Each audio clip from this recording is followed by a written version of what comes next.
Hello, Peter at Appleridge. There's our dehumidifier and our fan back in there, both running, nice and quiet. And the new sump pump is in there, looking good. There's the dehumidifier for this room. The plumbers just left with the jetting.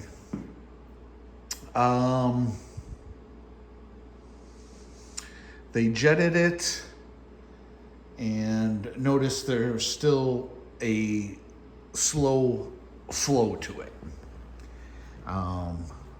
They jet it from the outside vent, which is, I'm not sure if you can see it out this window.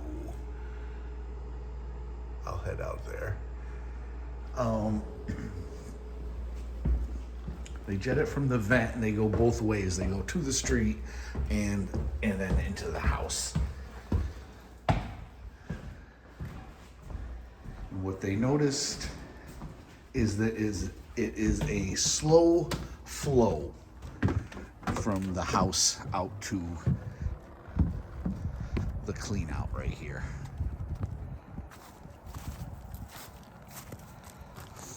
And so they wanted to know what it was, so they dropped the camera. I told them go ahead because obviously we kind of want to know what's going on.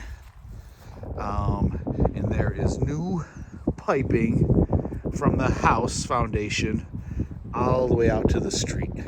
That's why that has that settling to it. Somebody had dug that up and replaced it. And that's all in good shape. And the owner of the company was here, and as soon as he came in the house, he said he knew this neighborhood, and he said it's probably because of Orangeburg pipe. Orangeburg pipe is a pipe that they used after World War II started because all the steel was going for the war.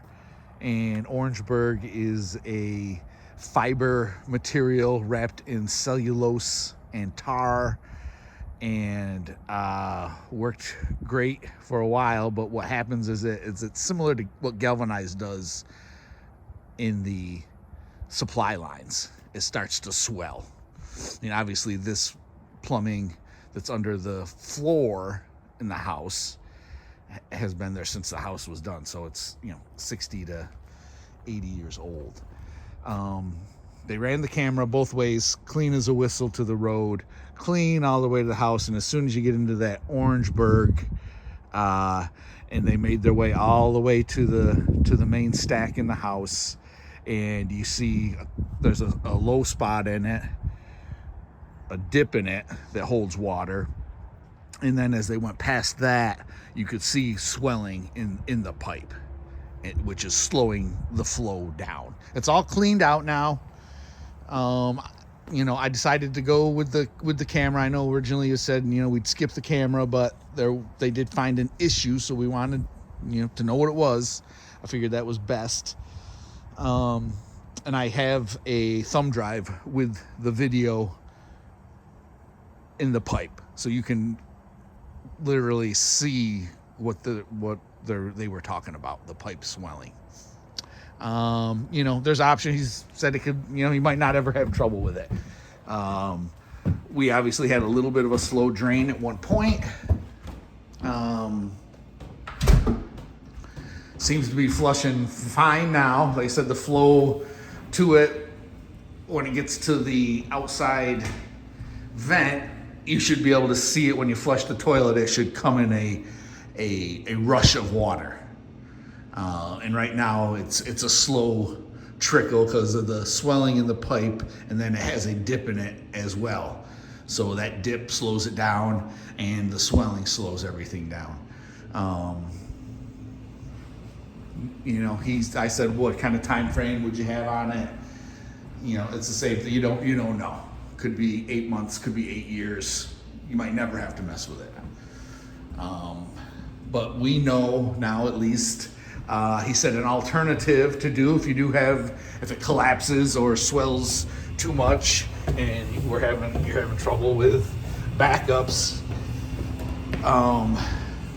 is we could bypass where the drain goes through the floor, and you catch everything over here up high and run a drain line, a main drain somehow through here over to this wall, drop it down here, punch out through this wall, dig outside, find the new drain that was put there, and make that connection. So there's solutions to it. Or you jack the whole floor, jack the floor up across and change it under the floor.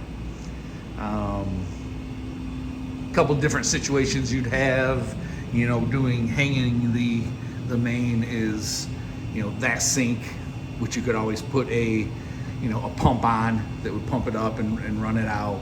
And this toilet would cause something, you know, not sure how that could get worked out because this door's here. So there would be some things to work out to all of it. It's working now. It's clear. We know it's clear. And that's kind of where we are now.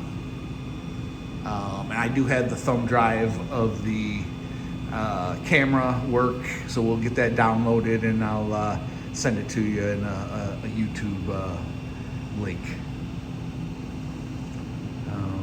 And other than that, kind of where we are here. All right, we'll talk.